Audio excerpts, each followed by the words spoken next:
Hello, dear friends. We welcome you, friends, to our Adult Sabbath School Quarter 2 lesson study. Your host is Elder Fungai Murambiwa. So, dear friends, we encourage you to help us spread this video by doing the work of an evangelist and making a difference by liking our program. If you do this, you are going to help us spread and boost its ratings. As a result, many people are going to hear the content. Also, dear friends, we would like to hear your comments. Just drop them in the comment section below. Best of all is if you are going to subscribe to our channel and click on the notification icon to be alerted for more video uploads. May God bless you as you help us spread the work of the gospel to all the ends of the world, far and near, and also as you watch and listen. Today's lesson, we're on lesson 5, and this is part 2 titled The Nations. So for Sabbath afternoon, I encourage you, dear friends, to study for this week's lesson the following chapters: Genesis chapter 2, verse 9 to 17, Daniel chapter 2, from verse 31 to 35, Isaiah chapter 17, verse 12 to 13, Daniel chapter 7, from verse 1 to 3, and Romans chapter 3, from verse 10 to 19, Revelation chapter 12, verse 15 to 16, and Revelation chapter 10, from verse 1 to 11. Our memory text is coming from Psalms chapter 46, verse 10, which says, "Be still and know that I am God. I will be exalted among the nations. I will be exalted in the earth." Through the centuries, some people have argued that God wanted the fall, that it was his intention for humans to descend into sin and death, and thus lead him in the person of Jesus to the cross. After all, how else could he have so powerfully and graphically displayed the depth of his love for humanity than by dying on the cross for them? What an erroneous thought! Is the difference? It was never God's intention for humanity to fall, even for Lucifer to become Satan. In short, the thing goes like this: God needed humanity to fall. That is a horrible and wretched position to take, dear friends, if you abide to this thought. It was never God's intention for either Satan or humanity to fall. The rebellion of Lucifer, now Satan, and then of humanity was a tragedy of immense consequences, of immeasurable measure, and our joy in him would have remained complete had our first parents not fallen. So this week, dear friends, we are going to continue looking at the problems caused by the fall and the desire for human government as opposed to God's governance. These truths are powerfully revealed in the book of Daniel. I encourage you, dear listening viewers, to study this book. It has timeless gems if we study it. It shows that God was right when he warned these people about what would happen when they turned away from him and chose earthly monarchs instead. This is exactly what they got: earthly monarchs and sinners lording it over sinners. Never a good combination, isn't it? It was never a good combination for us to choose earthly monarchs over God. So start this week's lesson to prepare for 3 May Sabbath. As we move on to our lesson, let's move with our quarters to Sunday, where we have the topic, the very first commandment. So, dear friends, in the Garden of Eden, as we know it, it was a classroom for God's first people, a place where their interaction with the creation would endlessly teach them and their offspring more about their creator. So their progeny endlessly knew and learned about the creator of heaven and earth, the sea, and everything that is in them.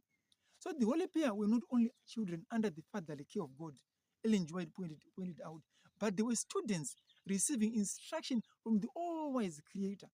The mysteries of the invisible universe, the wondrous works of him which is perfect in knowledge, Job 37 verse 16, afford them an exhaustless source of instruction and delight.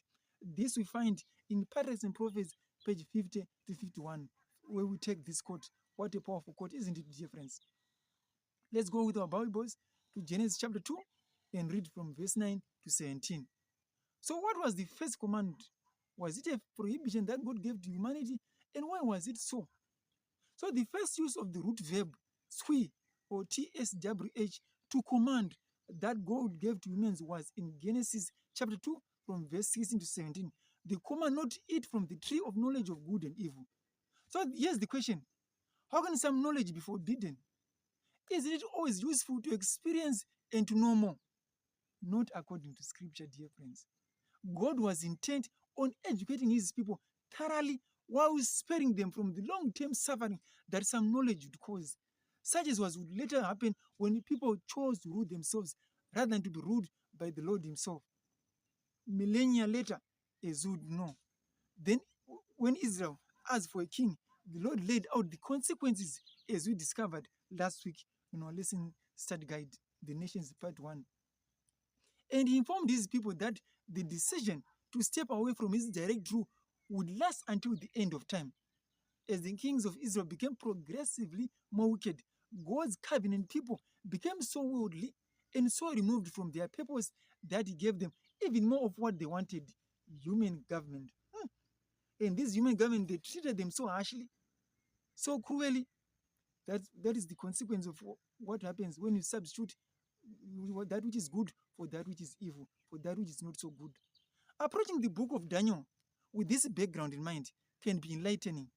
Not only is the march of empires depicted in the book's visions an indictment of the nations, the Gentiles, it is also an indictment of Israel's failures, their refusal to follow his mitzvot, this is commandments. Centuries of subjection, instead of the freedom first given in Eden, would become a new classroom in which willing hearts could witness the striking contrast between the kingdoms of this world and God's kingdom. You get the sense difference. A striking contrast was going to be exhibited, and we're seeing it now. The difference between God's kingdom and the earthly governments.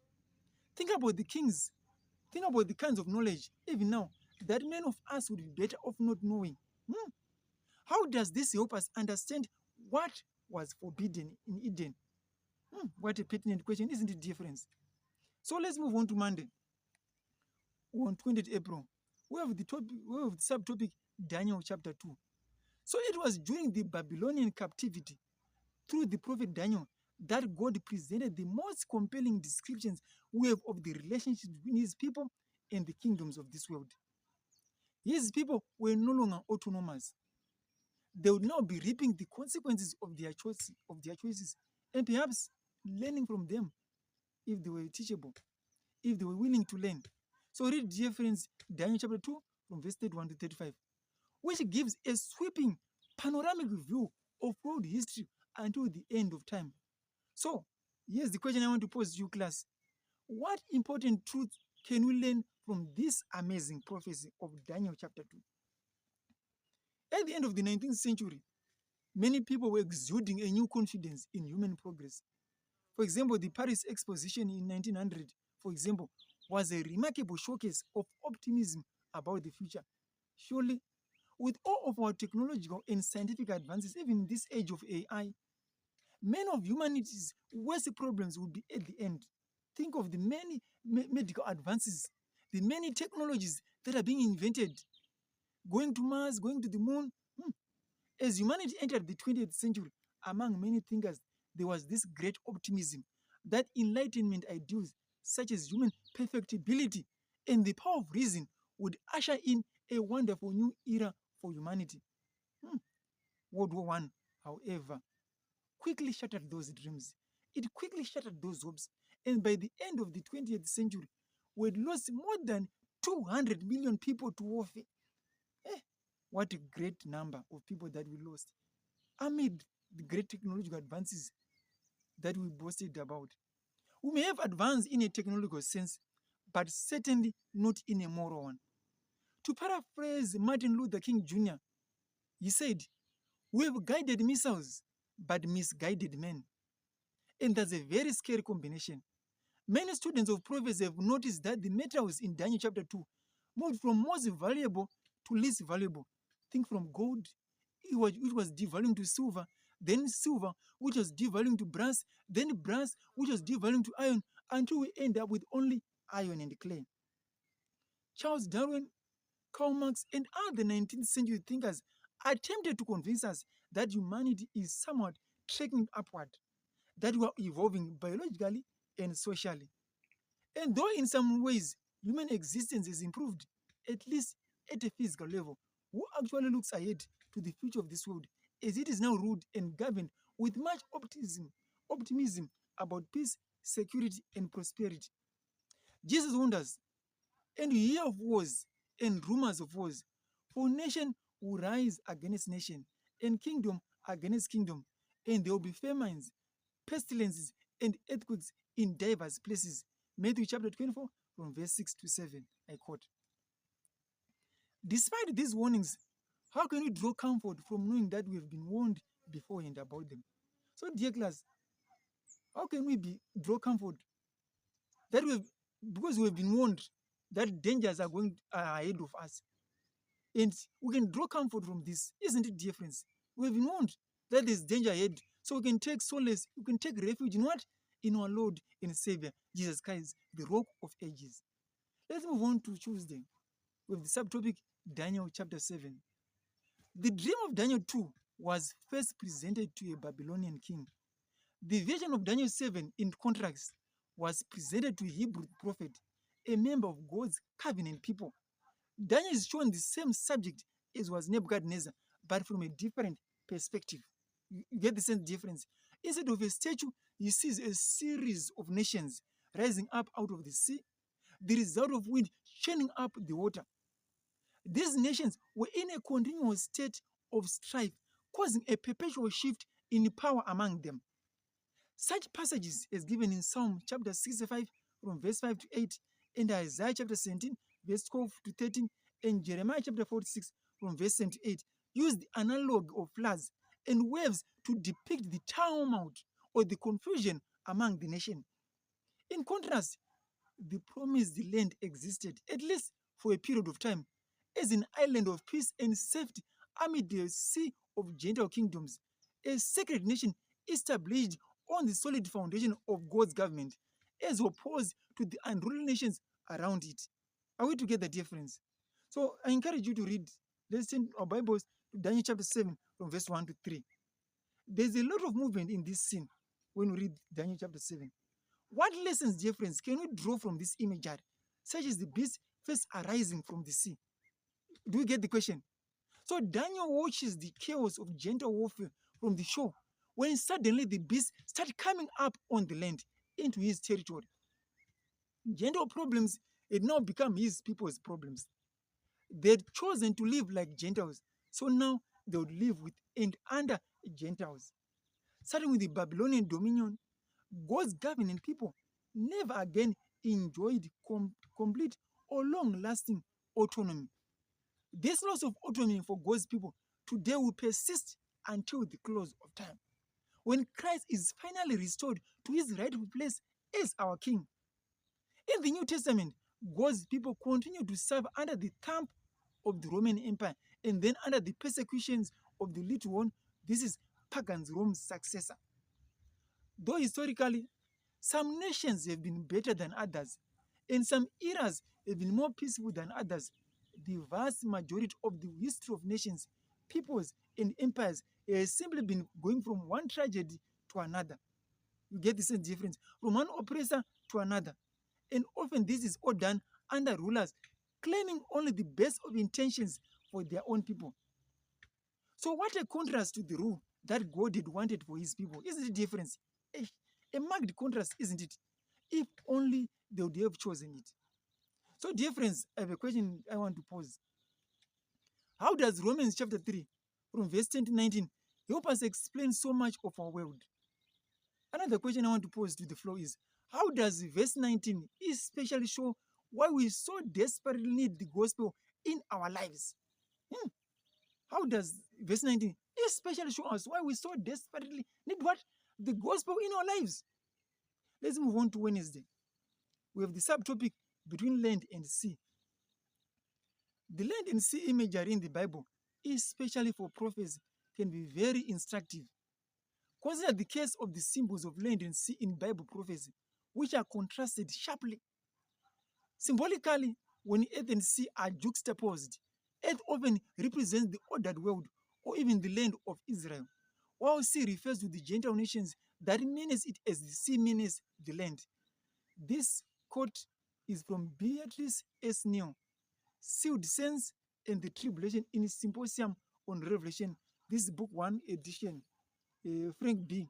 which was written by Frank B. Holbrook and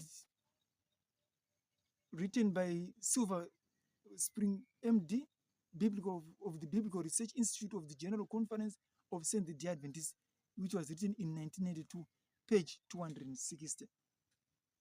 So in this thinking, land is a place of stability established on the government of God. Say represents the unstable turmoil of nations established on human pride. With the idea expressed above as the background, I mean to say, I want the floor to read Revelation chapter 12 from verse 15 to 16 and Revelation chapter 13, verse 1 and 11. Let's turn our Bible to this verse. So notice the juxtaposition between water and earth. How are they used and what can they teach us about how to understand prophecy? So notice also that the dragon uses water to persecute the woman. This is the church. As we have seen in prophecy, water often symbolizes worldly governments and the turmoil and chaos that often attends them. Hence, we can see how Satan was able to use the masses prodded by their leaders to persecute God's people through much of church history.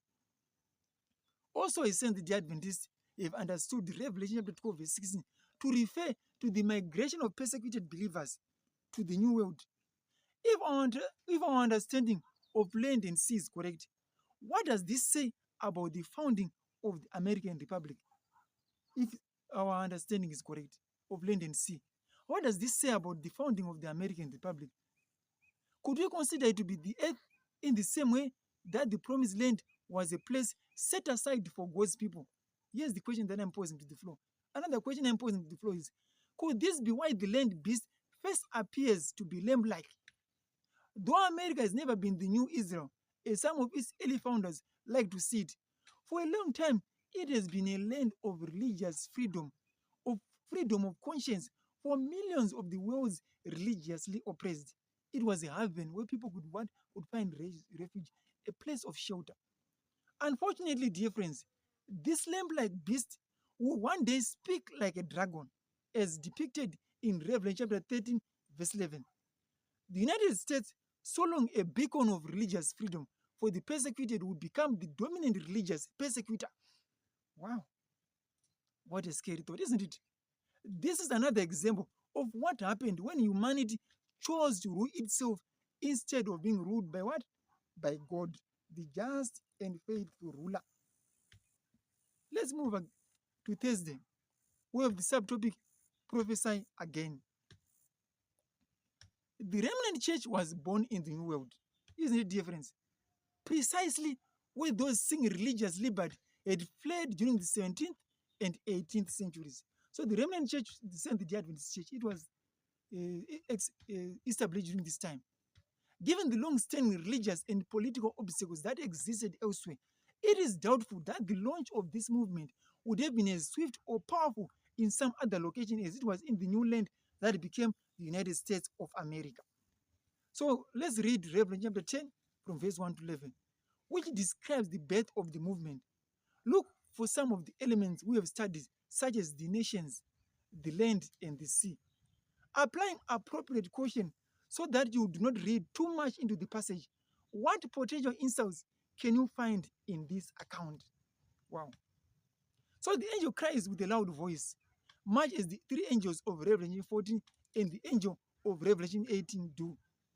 This is an urgent moment in history when the work of the remnant church is established for the sake of many peoples, nations, tongues, and kings. See Revelation chapter 10, verse 11. The angel holds a little book, likely the book of Daniel.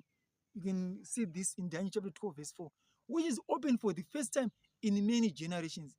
He has one foot on the sea and another on the earth. This might be in reference to the idea that the message covers the globe, both the old world and the new world. Are we to get the difference? So it might also be a reference to the idea that this message is for all nations, those who live on the land and those who live in the Gentile sea. The world at long last will be lighted up with the glory of God, and the final messages of Revelation 14 are carried to everyone. Are we to get the difference? As with Israel, our mandate as a church is to preach the gospel in all the world as a witness to all the nations, and then the end will come. Matthew chapter 24, verse 14. Are we together, dear friends? So that is God's what ideal, so that the message will be preached all the world in our generation. So God is pushing human history toward its grand conclusion, the end of human empires and the permanent enthronement of Christ. Are we together, dear friends? So let's turn our Bibles and read Daniel chapter 2, verse 34, verse 35, verse 44, and verse 45.